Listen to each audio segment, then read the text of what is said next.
Good morning. Welcome to my channel. March 26th, 2024. I know I always got nice hair. Anyways, I've been obsessing and watching about autism, more autism things, because this thing has just got me intrigued, along with the word ableism and allistic. So I found this little video that I'm going to play for you, and it just shows that it's not... When the ADA came into effect, it was for medical disabilities, medical and mental disabilities. When the ADA came into effect,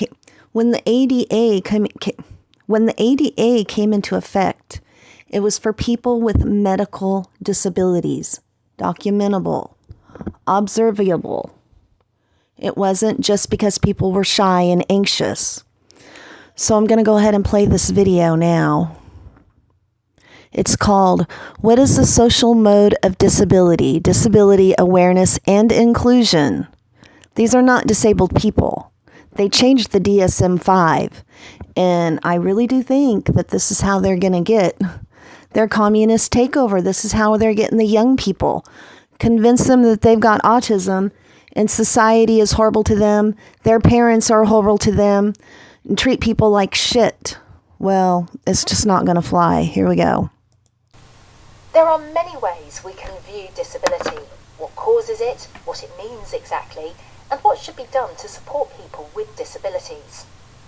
These different perspectives are called models of disability. The model we use can make a big difference to how we understand people's needs and make adjustments for people with disabilities. Today, we're going to discuss the social model of disability. In this model, unlike the medical model, disabilities aren't caused by medical conditions. This model says that society and our environment is what disables people by making everyday life harder for some in comparison to others. So if our society, meaning all of us as a collection of individuals, takes action to make sure that everyone has their individual needs met, fewer people would experience disability. The great thing about this is that we can all have the power to help. With this model, the individual difficulties a person experiences which prevent them from doing a specific task or activity are called impairments. And if a person with an impairment faces extra disadvantages because of the way they're treated by other people, or because the environment isn't suitable for them, then it becomes a disability. In this context, a person who is blind has an impairment. They don't have a disability until they're put in a situation where society or the environment disables them. Yeah, you know what? I think that if you're blind and dropped off anywhere, it's still going to be a disability. You're going to still be blind if you're sitting in your own house or if you're in town. I agree. You know, blind people should be able to go to town and do all that stuff. That's why I'm making these videos, because people that are blind, people that are deaf, people that have intellectual disabilities, people that are in wheelchairs, this is who it's going to hurt. Them by failing to give them the tools and resources they need. If more and more of us adapted to the social model of thinking, it would mean that we take responsibility for the power to make a there you go. difference to the lives of people this new that don't yet have access to the quality of adult life they deserve. Diagnosed autism adults, they're on there whining all the time that, well, nobody diagnosed me when I was in school. You know, like people were just a bunch of idiots back in the day. Well, this wasn't a thing back in the day. This wasn't a thing. Normal people weren't trying to pretend that they were disabled. People were geeky. People were nerds. Maybe people have social anxiety. That does not equal a disability. It just doesn't.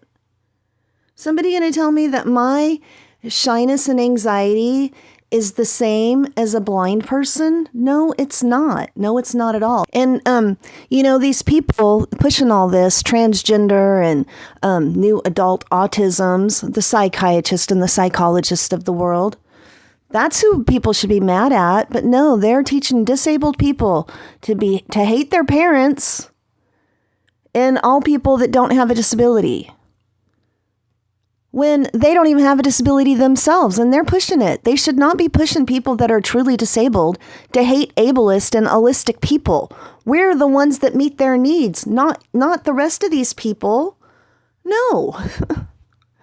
I would like to know how many of these new adult autistic people are down volunteering at their local ARC or their, I don't know what it's called in their town here. I think it's called Association ARC. I don't know. ARC. Do they even use that name? It's probably Association Coalition for Retarded People. I don't think I've seen that around in a long time. Anyways, you know what I'm talking about. Easter Seals camps. The old people in this world are really getting a raw deal. I suppose they always have. And another thing, they talk about, that their anxiety and their depression, like, their ADD, they can't cope with the world.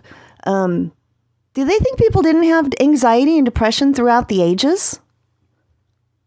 They think it's like some new thing that only they grew up with anxiety and anxiousness and shyness. Like none of this stuff existed before. It's so weird. They're trying to change history. They're trying to make us believe that transgender people and transgender children have always been around, even though there has never been like, oh, all the 13-year-olds are killing themselves before puberty and we just don't know why. That has never happened. I will tell you what has happened. Since they started this new autistic thing, there are a lot more kids committing suicide. And there are kids wanting to change their gender. And there are parents happy to do that to them. They're brainwashed. The communists have gotten into the minds of the kids.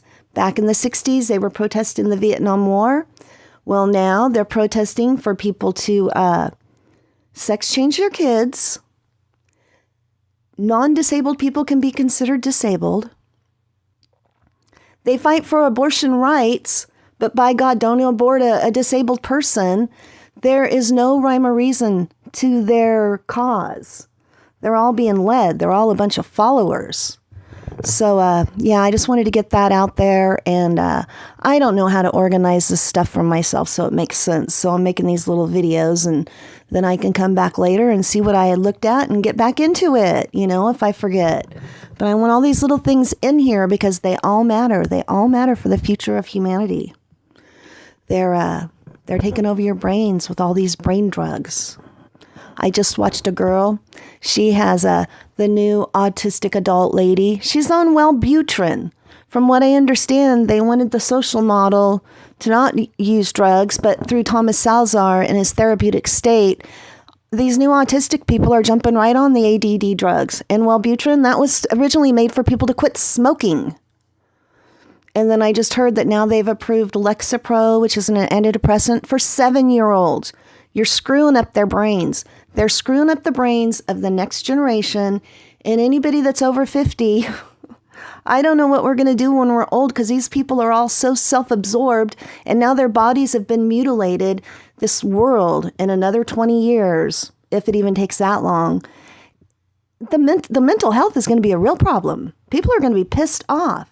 There's going to be more suicides. There's going to be more murders. They're doing everything they can to make it worse and bringing in all the immigrants. How is that making anything better for anybody? It's not for them, not for us, and not for the future of humanity. Take care.